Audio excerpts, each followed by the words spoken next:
안녕하세요. 글로벌 로턴스 최영석입니다. 오늘은 중국의 시장 독재가 시작된다는 주제로 좀 한번 짚어볼까 합니다. 이번 설 연휴를 지배한 것은 중국 인공지능 딥시크였습니다. 딥시크는 중국의 스타트업입니다. 2023년에 시작됐고 지금은 저비용 인공지능 딥시크 R1이라는 제품을 내놓으면서 미국 애플 스토어에서 다운로드 1위를 차지할 정도로 엄청난 폭발적인 성장을 보이고 있습니다. 그것도 오픈 소스랍니다. 모두에게 공개한다는 것이죠. 그로 인해서 엔비디아를 비롯한 미국의 빅테크 기업들의 주가가 폭락을 했습니다. 근데 이게 앞으로 무엇을 의미할지는 제가 그 분야가 전문가가 아니기 때문에 그걸 짚을 수는 없고, 다만 세상이 그렇게 변해간다는 정도로 해서 자동차 산업에서는 무슨 일이 일어나고 좀 제 시각에서 짚어보겠습니다. 이제 우리가 좀 사전에 그 이야기해야 될 게 중국 제조 2025, 2015년에 시작됐죠. 그리고 신질 생산력, 이게 질적인 것 포함해서 새로운 것까지 포함해서 그들의 기술력을 높이겠다는 내용인데, 다음 페이지에 설명을 드리겠습니다. 그리고 딥식인데, 중국은 연간 R&D 투자가 630조, 우리나라 1년 예산이 677조인가요? 올해인가요? 작년인가요? 상상이 안 되죠. 제가 자꾸 말씀드렸지만은 중국 제조업의 경쟁력은 정부 차원에서 투자가 있다고 하는 것을 다시 한번 보여주는 거죠. 지금 여기서 우리가 짚고 넘을 것은 인공지능은 전문가들 얘기로는 데이터하고 알고리즘 컴퓨팅이라고 그러는데, 데이터는 당연히 중국이 압도적이죠. 인구가 14억이 넘습니다. 이 미국은 3억 3천입니다. 중국의 그 데이터에 대해서는 여러분도 알고 계시겠지만은 모든 사람들 얼굴이 입력이 돼 있고 그런 것들을 다 중국에서 관리합니다. 그래서 그들은 사회주의 때문에 가능한 그런 정책이라고 이야기를 하죠. 그 비판하죠. 저도 비판합니다. 근데 제가 비판한다고 달라진 거 아니지 않습니까? 미국이 비판한다고 달라진 거 아니지 않습니까? 그게 문제입니다. 어떻게 될 것인지는 두고 봐야 되고요. 또 이제 인공지능 중요한 알고리즘인데, 이 전문가들 얘기는 알고리즘 일건 미국에서 일하는 알고리즘 인력의 49%가 중국인 또는 중국 출신의 미국인이랍니다. 중국계 미국인이랍니다. 요 컴퓨팅 파워가 필요한데, 컴퓨팅 파워에서는 이제 그 기본에 반도체가 들어가겠지만, 반도체에서는 어쨌든 지금까지는 미국이 앞서 있다고 할 수 있죠. 근데 그게 장기적으로 과연 그럴 것이냐에 대해서는 다른 의견을 가진 사람이 많습니다. 그 배경에는 반도체 굴기가 있습니다. 2012년부터 연간 190조씩 쏟아부어서 어마어마한 기술력 투자해서 지금은 상당히 발전해 있고, 특히 메모리 반도체에서는 한국의 그 범용 메모리는 거의 다 중국이 장악하고 있죠. HBM은 SK가 하이닉스가 그 장악하고 있지만은 어쨌든 그것도 많이 빠른 속도 따라가고 있고요. 또 지금 엔비디아의 그 젠슨 황이 제시했던 피지컬 AI라는 쪽으로 이제 이 개념이 바뀌고 있습니다. 지금 우리가 말하는 AI는 대부분 컴퓨터상에 일어난 일입니다. 기계상에서 일어난 일입니다. 그래서 여기 적용되는 게 일단 이제 휴머노이드 로봇인데, 중국 회사들이 내놓은 휴머노이드 로봇은 기상천외합니다. 그리고 돌고 멈추고 달리고 아주 이상한 언덕길을 오르내리고 아주 자연스럽게 합니다. 이게 앞으로 어떤 효과를 낼지에 대해서는 아무도 모르죠. 지금 이 분야에서는 AI를 적용한 테슬라가 앞서 있다고 하지만은 어쨌든 결국은 테슬라하고 중국 회사들하고 싸우는 형국이 돼버렸습니다. 자율주행도 마찬가지입니다. 인력에서 가장 저는 그 안타깝게 생각하는 게, 이게 이제 하이투자증권의 고태봉의 저 본부장이 하는 얘기인데 1943이라고 하는 숫자가 있답니다. 1년짜리 1년 연봉을 9배로 높여주고 그걸 3년 동안 준답니다. 그만큼 인력의 중요성을 이야기한 거죠. 미국과 중국은 지금 인력 경쟁을 하고 있습니다. 그런데 우리는 R&D 예산을 깎으면서 많은 인력이 1년에 3만 5천 명씩 해외에 나가고 있습니다. 제가 아는 사람한테 한번 말씀드렸지만은 2배, 3배의 연봉을 받고 6년 프로젝트를 받고 중국으로 갔습니다. 미국은 훨씬 많죠. 미국도 그럴 때 빼가죠. 특히 배터리 관련 인력을 미국에서 많이 빼갔습니다. 근데 도대체 어떻게 해서 이런 일을 하는 데에서는 분명히 우리가 분명히 짚고 넘어가야 됩니다. 그래도 미국은 트럼프 정권을 참여해서 환경 정책을 역행하고 있지만은 AI에 대대적인 투자를 한다는 점에서는 지금 현 상황을 이해할 수 있게 해줍니다. 어쨌거나 중국은 이런 모든 것이 가능하게 한 것이 산업 생태계를 만들었다는 것인데, 중국이 그렇다고 모든 게 잘 나간다고 할 수 없죠. 중국이 문제가 있죠. 중국 제조 2025가 굉장히 많은 성과를 거뒀지만 그로 인해서 공급 과잉이 생겼고 그 공급 과잉 문제를 해소해야 되고 그래서 찾고 있는 대책 중에 하나가 수출인데 결국 그것이 어떤 식으로 앞으로 귀결될지는 아무도 모릅니다. 그걸 중국이라 모르겠습니까? 또 미국은 모르겠습니까? 그러면 지금 현 상황에서 미국의 미래가 밝을까요? 중국의 미래가 밝을까요? 그건 보는 입장에 따라 달라요. 다만 두 나라 서로 자신들이 이기기 위해서 지금 처절한 경쟁을 하고 있는 겁니다. 그런 상황에서 연초부터 딥시크가 던지는 의미는 상당히 크다라고 저는 생각을 합니다.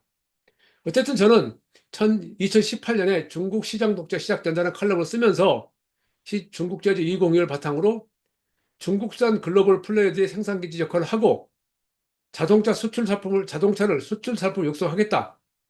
또 환경 규제 강화로 전기차 업체를 육성하겠다. 그 인공지능, 자율주행, 모빌리티 발전을 주도하겠다. 라고 하는 것이 핵심입니다. 거기에 인공지능이 들어가 있고 자율주행이 들어가 있습니다. 지금은 로보택시는 어쨌든 현 상황에서 이 고객을 운송한 차원에서는 1억 킬로미터를 넘었고 미국의 약 3천만 킬로미터보다 훨씬 많죠. 그리고 중국산 자동차도 이미 우리나라에 많이 들어와 있습니다. BYD 말고도요. 브랜드가 중국 것이 아니라서 그렇지 볼보를 비롯해서 로터스, 폴스타 뭐 이런 회사들이 우리나라에 지금 판매되거나 판매되고 시작하고 있고 또 이 지커도 샤오풍도 올해 안에 한국에 들어올 가능성이 있는 상황입니다. 물론 해외에는 넘쳐 있죠. 작년 한 해 동안 중국차 수출이 재작년 491만 대에서 작년에 555만 대로 늘어났고 이런 것들이 결국은 CATL과 BYD, 샤오펑, 텐센트, 바이두 이런 회사들이 미국 회사들의 빅테크 기업들과 직접 경쟁하는 상황으로 그렇게 갔습니다. 그것은 중국이 과거 부동산 중심 경제에서 제조업 경제를 받겠다는 것을 의미하고 그걸 바탕으로 결국 수출 주도 경제로 돌파구를 찾고 있는 상황에서 앞으로 어떤 일이 벌어질 것이라는 것이 지금 우리에게 큰 관점인 겁니다. 중국은 이미 몇 번 말씀드렸지만 작년 한 해 판매 대수가 3,100만 대였고 올해 3,200만 대, 2030년에 3,800만 대를 예상하고 있습니다. 수출도 세계 1위고요.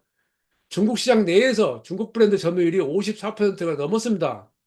그러면서 유럽연합하고 미국의 관세 장벽에서 나름대로 전략을 취하고 있습니다. 우선은 현지 생산이 가장 많고요. 가격 경쟁력으로 대응하고 있죠. 한국에 BYD가 들어오면서 처음에는 저가로 팔지 않겠다고 그러는데 실제 동급 비교 1,000만 원 싼 가격으로 내놓았습니다. 이것은 전 세계가 같습니다. 한국 시장이기 때문에 그런 게 아닙니다. 그냥 그들은 물량 공세로 재료 섬김을 하고 있는 겁니다. 기본적으로 말씀드렸지만 동남아시아는 일본 차를 공격하고 남미에서는 미국 차를 공격하고 유럽은 직접 공격하고 이건 사실은 20세기 말 일본보다 더 강력한 세계화가 진행이 되고 있고 또 그런 중국의 세계화에 맞서서 현대가 작년에 보여줬듯이 중국화를 하고 있습니다. 이게 현대에서 개발한 차를 중국식으로 개조해서 파는 게 아니라 중국에서 중국 시설을 이용해서 중국 기술과 협력해서 중국차를 만드는 겁니다.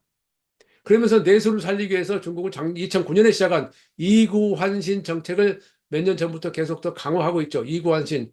오래된 걸 버리고 새로운 것을 바꾼다. 그러니까 노후차 교체 보조금을 예를 들어서 주어서 신차로 교체해서 세장을 확대하는 겁니다.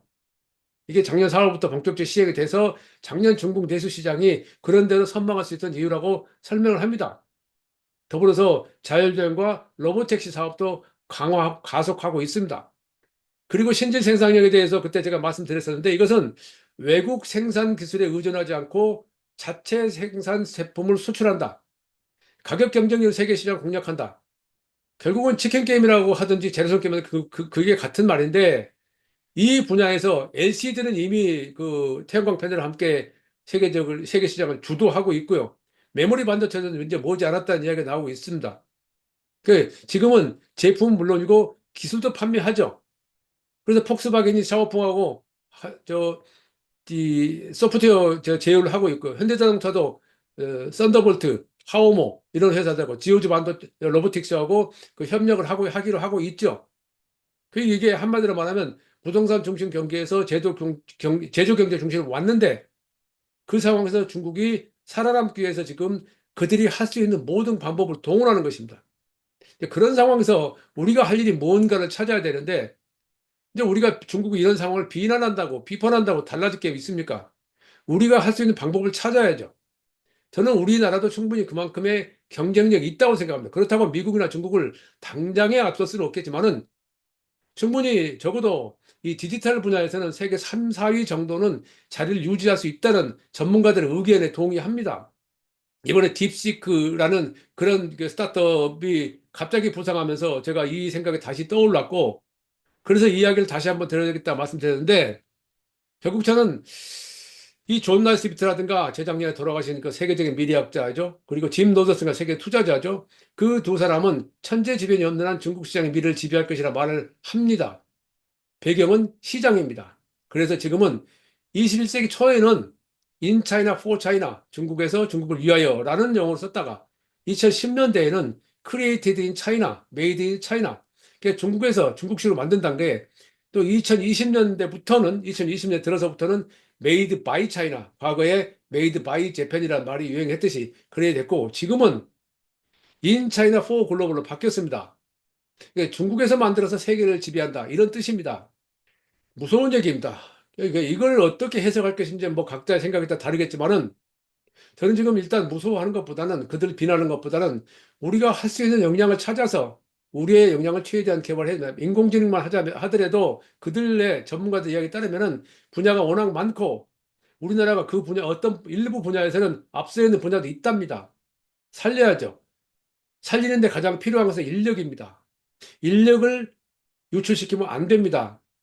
자, 이게 사실은 중국 이야기를 하면서 우리나라 이야기를 하지 않을 수 없는 게 우리나라 산업 경쟁력이 그만큼 지금 1, 2년, 2, 3년 사이에 엄청나게 떨어져 버린 것 때문에 이런 이야기를 하지 않을 수가 없는데 어쨌든 지금은 치열한 경쟁의 시대고 그 경쟁의 시대가 어떻게 귀결될지는 뭐 제가 여기서 단적으로 이렇게 말씀드릴 수 없지만은 그동안 40년 가까이 자동차 기술을 하면서 자동차를 중심으로 모든 세상의 변화를 읽어왔던 제 입장에서는 지금 오늘 말씀드렸던 이 내용이 현 시점에서 가장 중요한 핵심이 아닌가 저는 생각합니다. 제품도 구체적으로 살펴보고 경쟁력도 따져보고 하겠지만은 사실은 큰 흐름을 따져야 그 큰 흐름에서 구체적으로 우리가 해야 할 일이 무엇인지를 찾을 수 있다고 생각하기 때문입니다.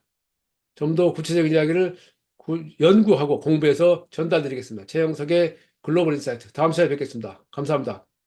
구독과 좋아요 클릭 부탁드립니다.